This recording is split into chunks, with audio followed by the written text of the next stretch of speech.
정광훈 목사 설교를 한번 들어보셨어요? 아, 이 사람 좀 선을 많이 넘었다. 뭐 유명한 뭐 하나님 까불면 나한테 죽는다 뭐 이런 얘기도 있고.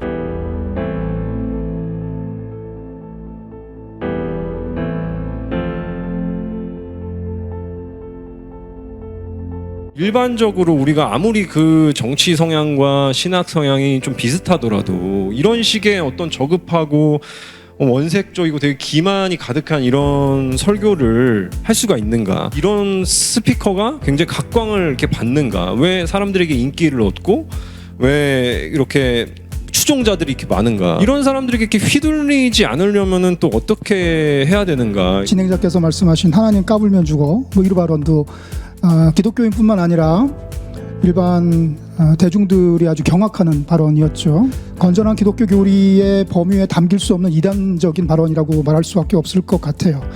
근데 이런 위험한 망발을 듣고도 아멘 아멘 하는 사람들은 뭘까? 종교 중독자입니다. 우리가 신앙을 통해서 올바른 삶을 살아가고 아름다운 삶을 살아가고 그리고 이 세상을 좋은 세상으로 바꿔가고 하는 것이 신앙의 목적이지, 거기서 하는 기도 행위, 성경을 읽는 행위, 예배를 드리는 행위, 어떤 그런 종교적인 행위 그 자체에 몰입하고 그거 외에는 일상을 살아갈 수 없는 사람, 이게 바로 이제 술, 담배, 마약 뭐 등등등 쇼핑 일들과 차이가 없다는 거죠. 그런 분들의 특징 중에 가장 큰 게 목사 우상숭배죠. 하나님을 섬기는 게 아니라 목사를 섬기는 거고, 하나님 말씀에 아멘 하는 게 아니라 목사가 별 쓸데없는 소리를 다 해도 아멘 아멘 하는 것이죠. 자기들의 정치적인 입장을 동조하고 강화하는 발언이기 때문에 조금 거슬르고 이거 좀 아니다 싶어도 동의하고 넘어가는 것이 아닌가 생각을 합니다. 어떻게 하면 이런 불온한 선동에 속지 않을 수 있을까? 저는 떠나라고 말씀드리고 싶어요.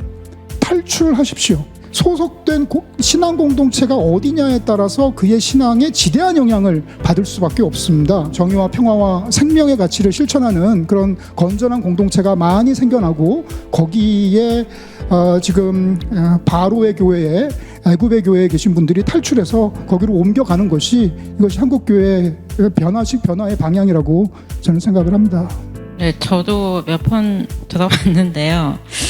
되게 난감하더라고요. 근데 일단 선명하고 굉장히 쉽다는 장점은 있는 것 같아요. 드라마 중에서 막장 드라마가 되게 재밌어요. 왜냐하면 굉장히 쉽거든요. 굉장히 쉽고 자극적이기 때문에 막장 드라마를 사람들이 되게 좋아하는데, 정광훈 목사의 설교를 들으면서 막장 드라마 같다. 그 막장 드라마의 특징이 뭐냐면 그 막장성이 너무 강해서 다른 것들에 대한 감각이 좀 무뎌지게 되는데, 저는 정광훈 목사의 언어가 그렇게 특별한 언어라고 생각을 하지 않았었어요. 왜냐하면 저 어느 정도 연세가 있으시거나 또 저 같은 경우에도 어렸을 때 교회에서 하는 부흥회나 그다음에 기도회 이런 데 참석을 많이 하면 정광훈 목사와 같은 사람들 되게 많이 이렇게 만났었어요. 그 언어에 익숙하신 분들은 정광훈 목사가 굉장히 쉽고 반가웠겠구나라는 그런 생각이 들었고, 그다음에 많은 분들이 정광훈 목사의 굉장히 저급하고 혐오적인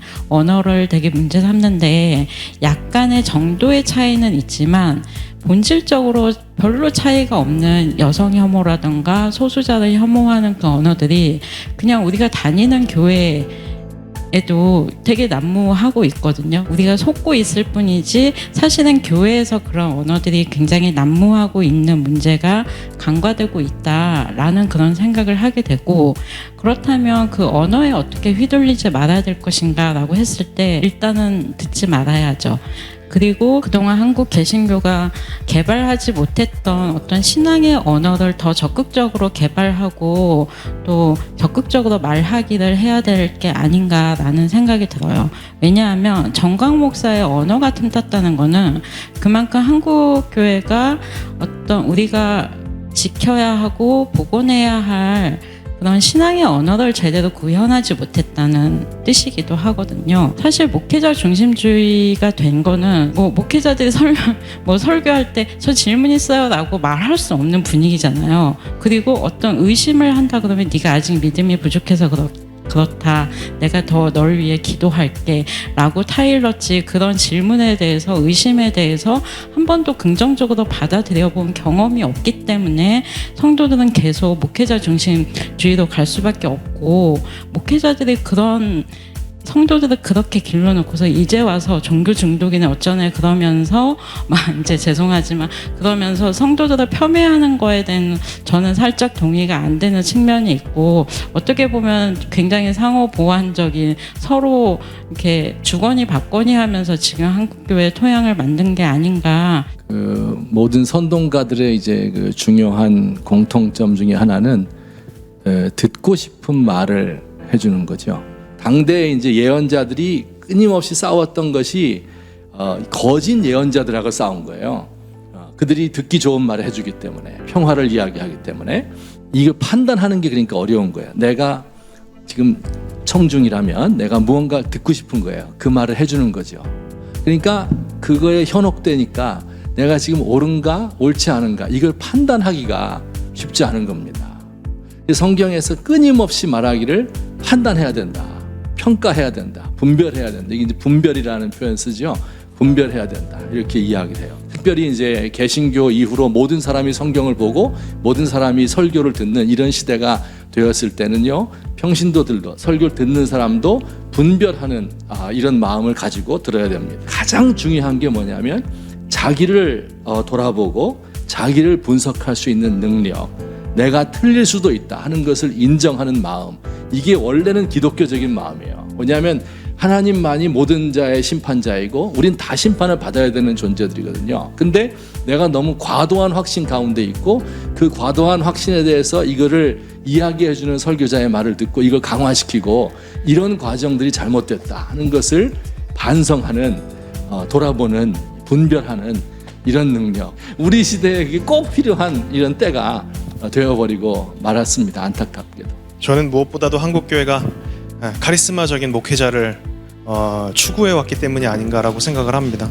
그러니까 강력한 카리스마와 이 언변을 가지고서 회중들을 사로잡는 그 목회자가 한국교회 안에서 바람직하고 또 신학생들이 이렇게 좀 모범이 되어야 될 그런 목회자 상으로 계속 추구해왔던 게 영향이라고 생각합니다. 사실은 원래 굉장히 다양한 요소가 교회 성장에서 고려가 돼야 되는데 그런 목회자의 개인적인 기량에만 초점을 맞춰서 그것이 주목을 받다 보니까 목회자에 대한 어떤 중심이, 목회자가 그 교회 안에서 굉장히 중심이 되었다고 생각을 하고요. 문제는 그런 목회자의 영향이 지대하게 강해지면 그것이 제어하기가 쉽지 않다라고 하는 것입니다. 예를 들면 목회자가 세습 문제가 발생한다든지 목회자의 도덕적인 타락의 문제, 그런 부분들이 발생됐을 때 그 목회자들에게 대해서 문제를 제기할 수 있는 그런 교회 구조가 돼야 되는데 이 목회자 중심으로 재편이 돼 있기 때문에 그런 문제를 제기하기가 쉽지가 않다라고 하는 것이고요. 그리고 그 목회자들이 그 성도들의 아주 강력한 지지를 받고 있기 때문에 교단에서도 사실 치리하기가 쉽지 않다고 생각을 합니다. 정광훈은 사실 그러한 한국교회의 그런 풍토 속에서 저는 만들어졌다고 생각을 하고, 정광훈 사랑제일교회 창업주죠. 그리고 강력한 카리스마를 가지고 회중들을 사로잡고 있고 그 성도들의 지지를 받고 있기 때문에 그가 아주 저급한 메시지를 보내도 성도들은 그냥 마냥 다 뜻이 있겠거니 하고서 그렇게 지지를 하고 있기 때문에 그가 그렇게 나서는 것이 아닐까라고 생각을 하고요. 어쨌든 이런 스피커들에게 휘둘리지 않으려면 기독교라고 하는 것은 사람을 믿는 종교가 아니잖아요. 목사를 믿는 종교가 아니라 우리가 하나님을 믿는 종교라는 사실을 다시 한번 좀 회복해야 된다고 생각을 하고요. 그러기 위해서는 교회 자체가 수평적인 관계 속에서 성도들도 목소리를 내고 많이 참여할 수 있는 그런 시스템이 만들어져야 된다고 생각을 하고, 어쨌든 정광훈 사태가 하나의 계기가 돼서 교회가 조금은 그런 여러 성도들이 목소리를 낼 수 있는 풍토로 좀 바뀌어 갈 수 있었으면 좋겠습니다.